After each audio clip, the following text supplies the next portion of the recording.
Olá, caros irmãos em Cristo, sejam todos bem-vindos à nossa Casa de Bezerra, virtualmente aqui pelo Facebook.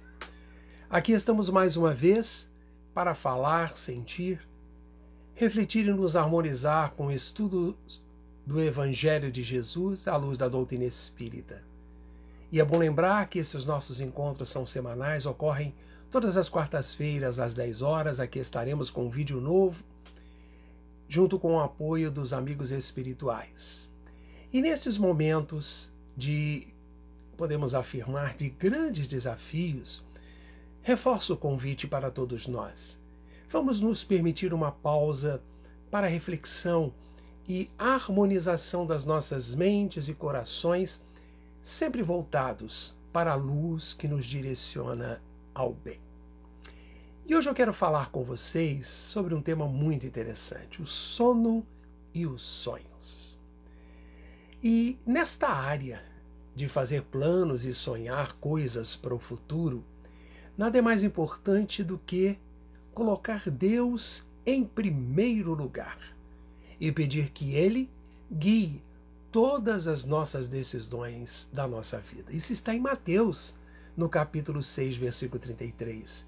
Onde Jesus ainda nos adverte: primeiro, buscai o reino de Deus e a sua justiça, e todas as outras coisas serão acrescentadas.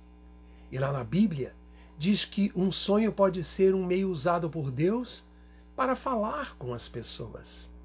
Além de fazer com que algumas pessoas sonhassem, também nós vamos encontrar lá na Bíblia onde Deus deu a alguns a capacidade de interpretação de sonhos, como, por exemplo, José, pai de Jesus e também de Daniel. Lá no Novo Testamento, Deus também falou com José através de sonhos, para que ele não abandonasse, não se divorciasse de Maria, quando ela anunciou a sua gravidez.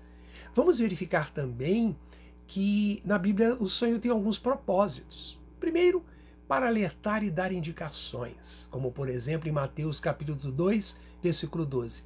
Foram avisados no sonho que não voltassem a Herodes e que retornassem por outro caminho para a terra.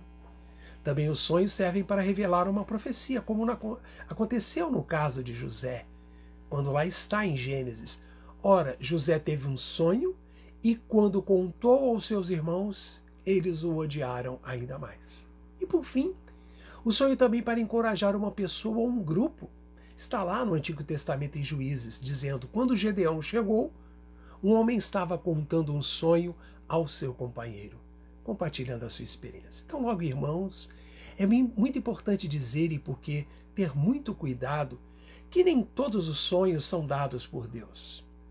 Os sonhos normais, eles resultam de uma mistura da nossa memória, tanto desta vida de vidas passadas e da nossa imaginação. Então, sono, sonhos.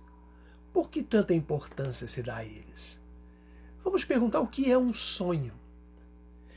Simplesmente é uma experiência que possui significados mais distintos, que, se for ampliado um debate que envolva religião, ciência e cultura, vamos horas e horas discutindo sobre isso. Em diversas tradições religiosas e culturais, os sonhos estão revestidos de poderes premonitórios ou até mesmo de uma expansão da consciência para uma outra dimensão.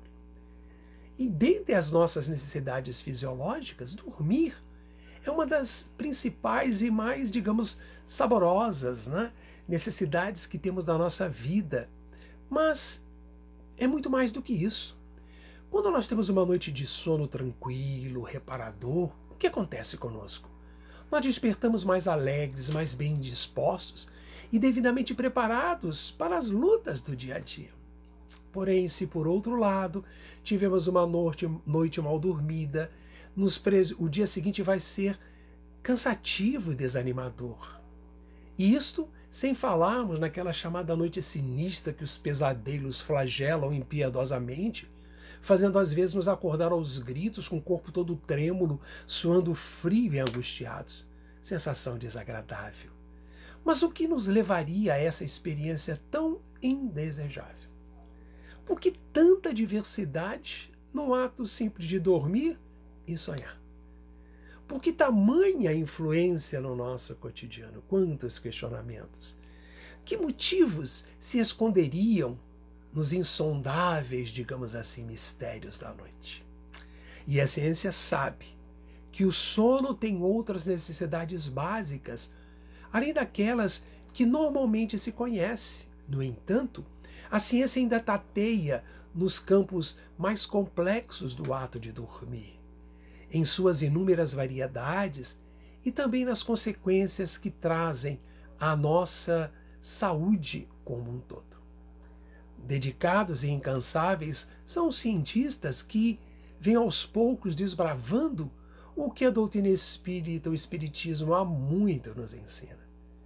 Na literatura espírita, temos respostas a essas e a outras inúmeras questões onde a ciência ainda não conseguiu descortinar.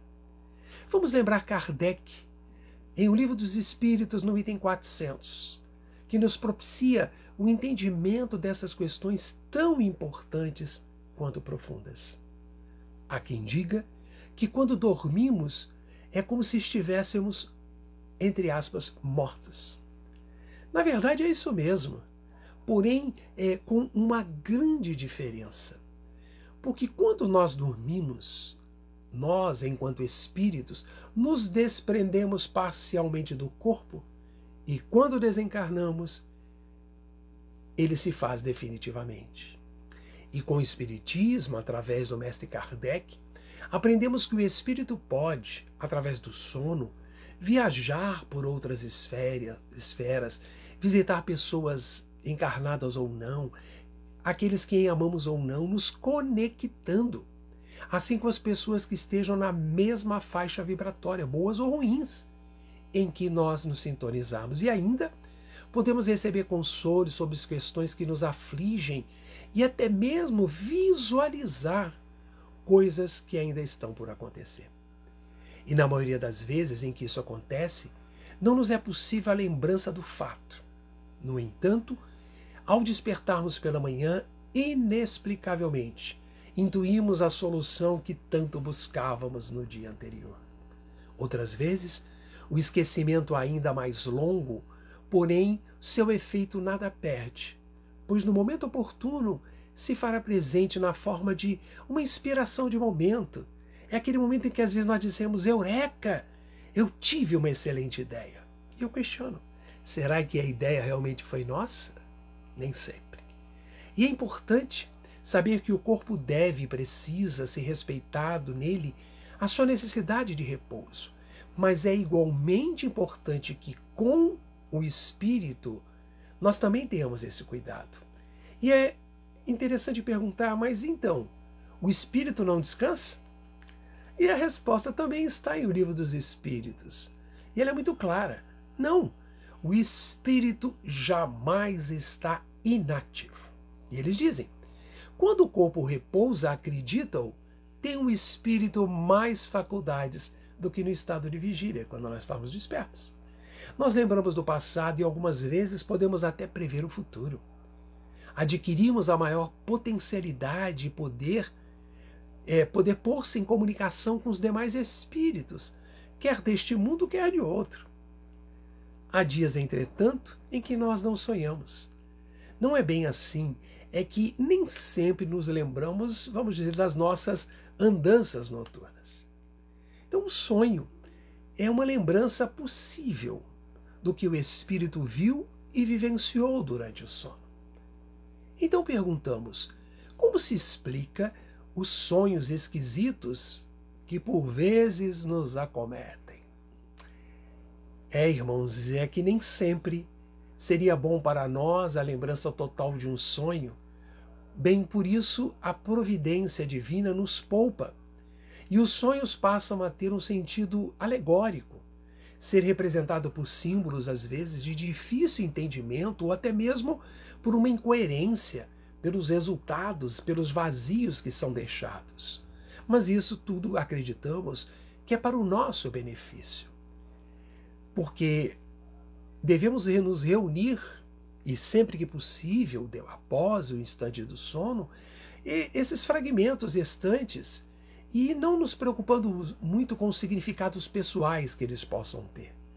Então, nesse maravilhoso mecanismo de dormir e sonhar, dizem-nos os bons espíritos que também fazemos ou recebemos visitas de espíritos, sejam de pessoas ainda encarnadas, estejam onde estiverem, de vez que para o espírito, sabemos, as distâncias não existem.